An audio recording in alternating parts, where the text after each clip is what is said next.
Ready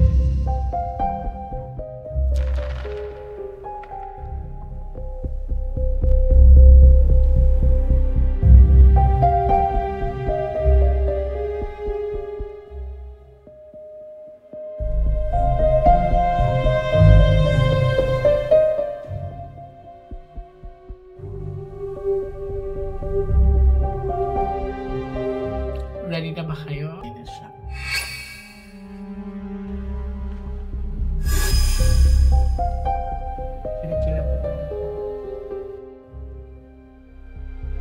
Ang pagkamatay ng bahagi sa buhay, hindi natin.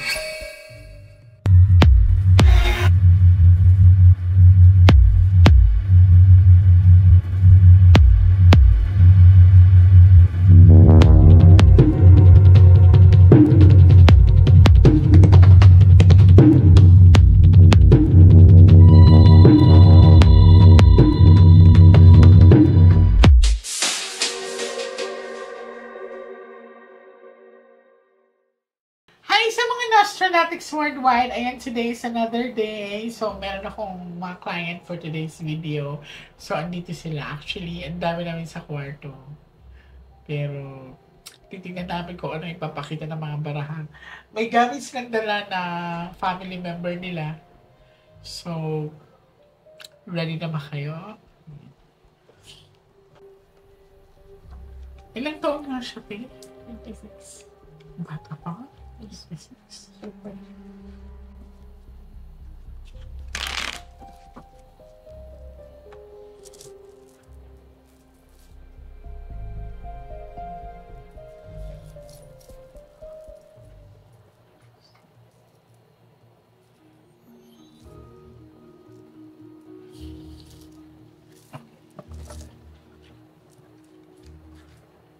Sige, bitawan mo yung papel. I want you to focus lang. Kahit di mo na kailangan eh.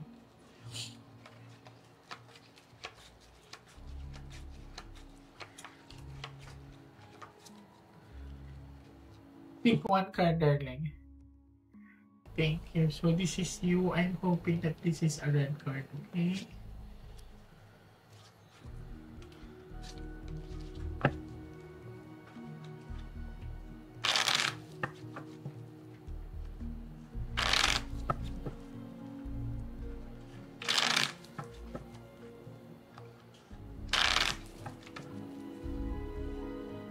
Cut the cards into 3.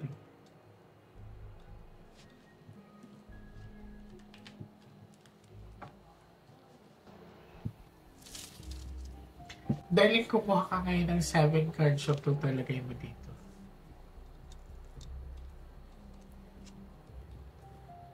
Huwag kang magmadali ah.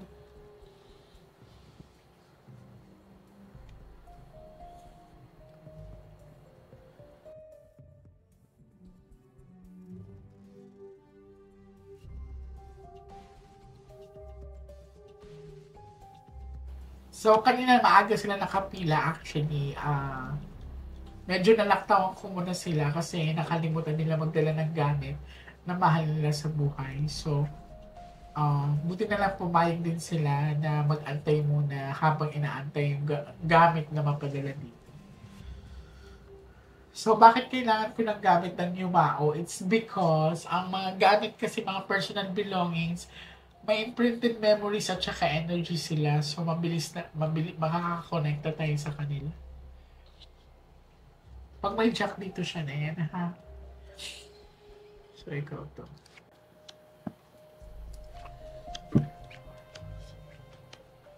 Ayan na siya.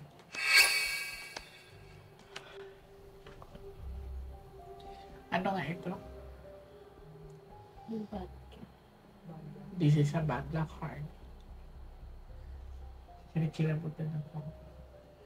Ang pagkamatay ng bahagi sa buhay, hindi natural. So, ibig sabihin, this is elemental, darling. This is caused by element. Ibig sabihin, darling, yung pagka-aksidente niya or pagkamatay niya, caused by elemental. Ibig sabihin, yung area kung nasaan siya, sunod-sunod na ang nangyayari doon. Ulitin ko sa'yo, nakagitna yan. This is Jack of Hearts. Possible ikaw to.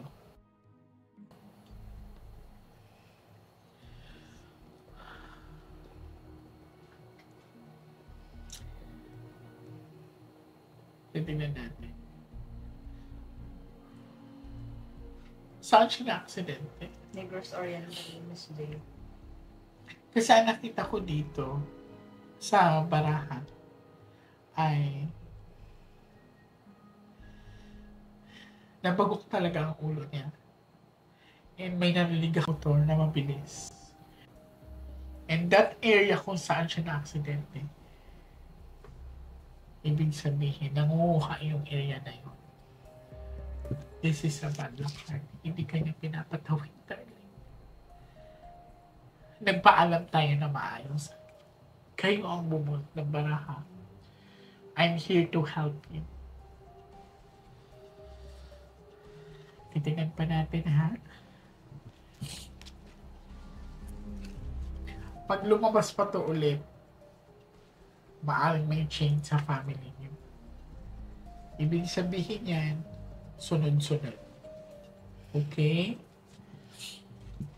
Miss J, hindi kaya ayaw lang niya akong patawirin. What if yung ate niya ang gusto niya? Hindi kasi natin pwedeng ulitin yung darling. Sagrado kasi to. Nagpapaalam tayo sa kanya. This is for our safety. So remember, we shuffle it together. Pero pwede ko pa rin kayong pababalikin. Ipapacool down lang natin ang cards nyo within 1 week. Ngayon, pag-uusapan ninyo kung sino ang tatawid sa inyo.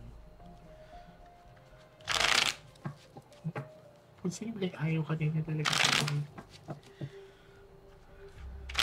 Queen of Diamond ka ba? Sorry.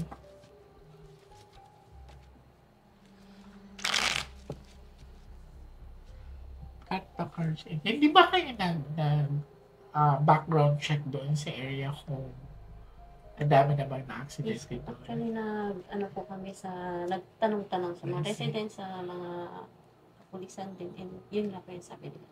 Kasi Pero iba ambush yung area. kwento nila doon, Miss J. Sabi siya pa lang yung first na ano doon. Kasi Na nakapunta ako aksidente. mismo doon. Tinanong ko mismo yung residente. Sabi naman siya pa lang daw yung first. Siya pala na yung una yung kinuha. Mm-mm. Kuha ka darling ng 9 cards of to, talagay mo dito.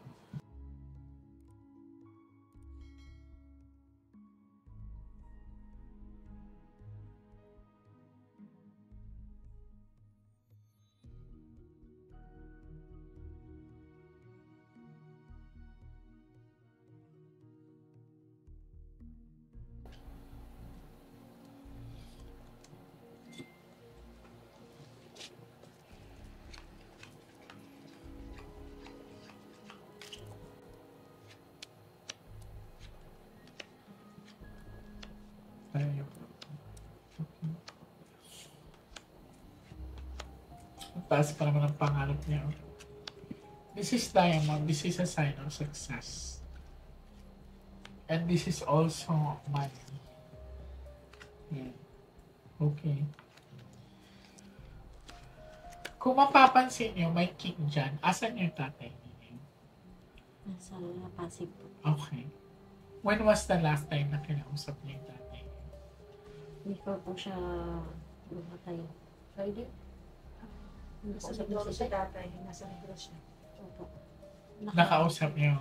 Yes po. Siguro po hindi po kami sure kung nung Saturday or nung that day na mamatay siya or the other day. Sino? Kuwintindihan. Si tatay mo ngayon nasaan? Sa ngayon po, nasa Pasig. Okay. Kasi ito, pinapakamusta yung tatay niyo, may health problem daw. Wala bang dinadaing yung tatay niyo sa inyo? Okay. Now, try nyo ipacheck ang blood pressure ng tatay niyo. Okay. Masakit daw lagi ang ulo ng tatay niyo. Plus dito sa patok.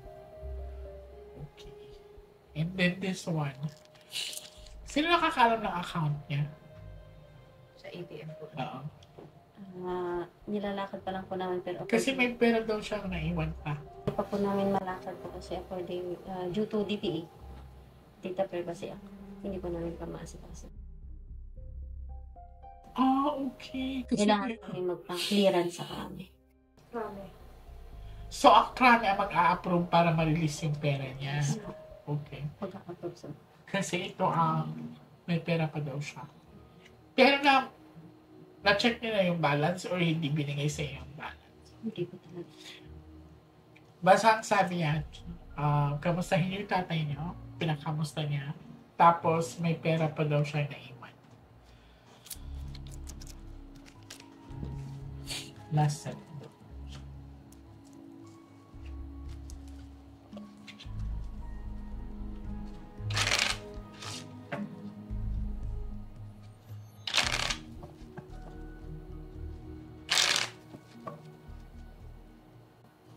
Cut the card sheet to the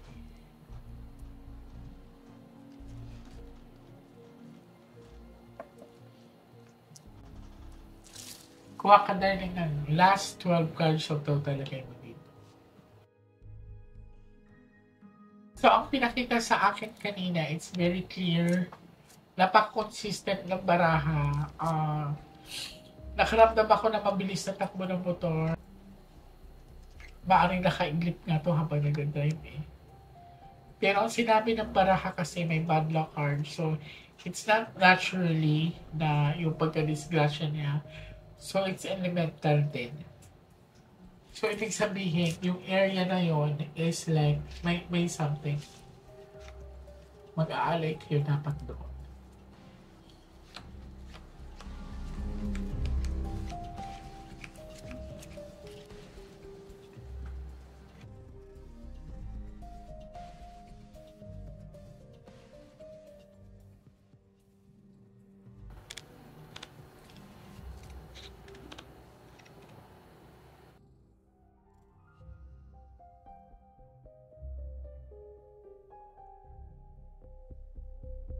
Wait lang.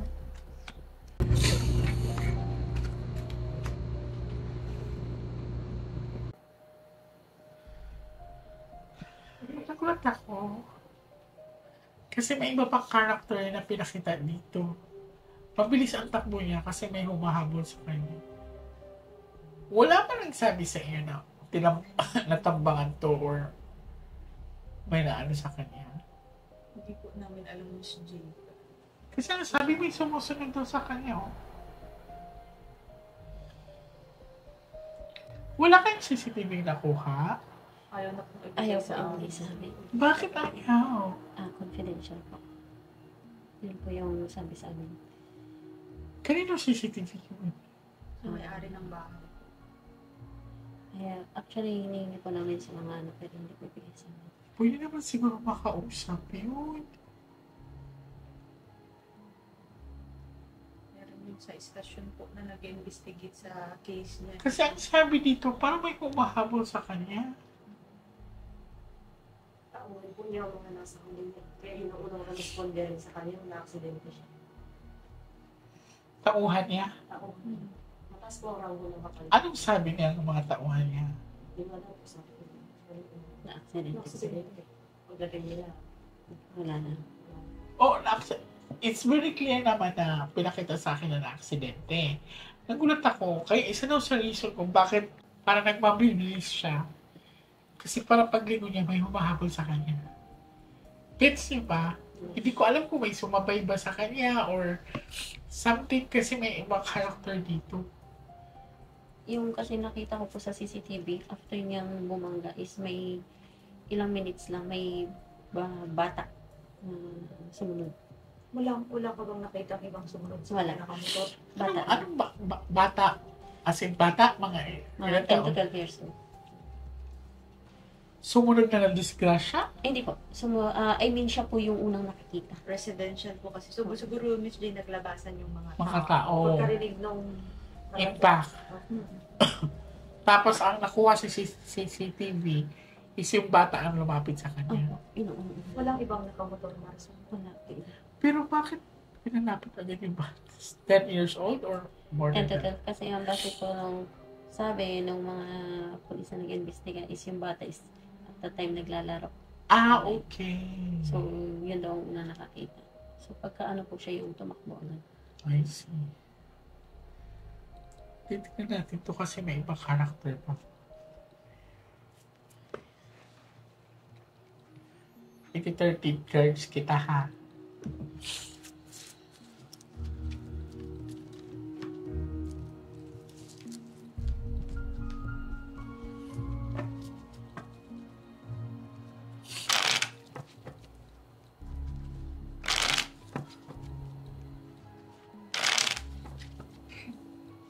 Cut the cards into 3.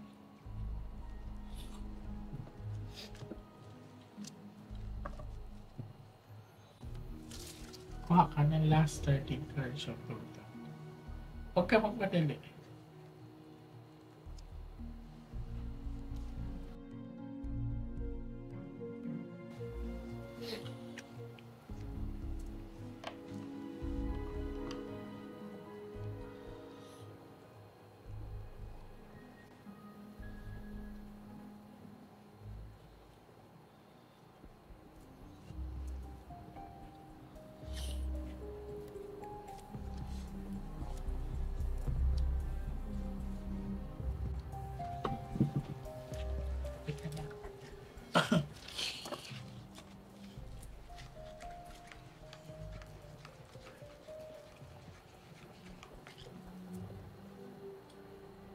Kasi ayaw talaga ibigay ng may-ari ng CCTV.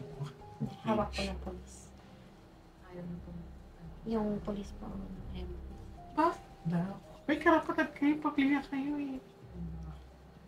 May nagtanta ka rin po kami.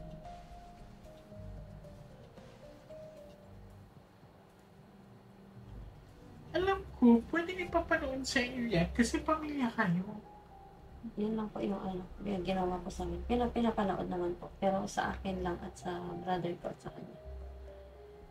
Bakit hindi pwede sa iba?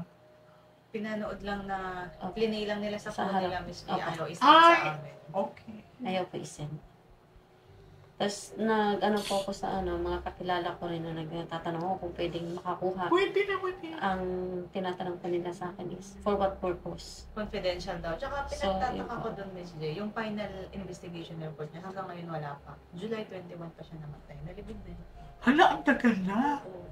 July, August. Ang tagal na. Kaya, para ma-peace na rin kami. Kaya kami pumunta dito. Para Tingnan malaman natin. talaga. Kaya, inaano ko din, baka may foul play or gawa-gawa na nila yung accident. Pero titignan ko ha.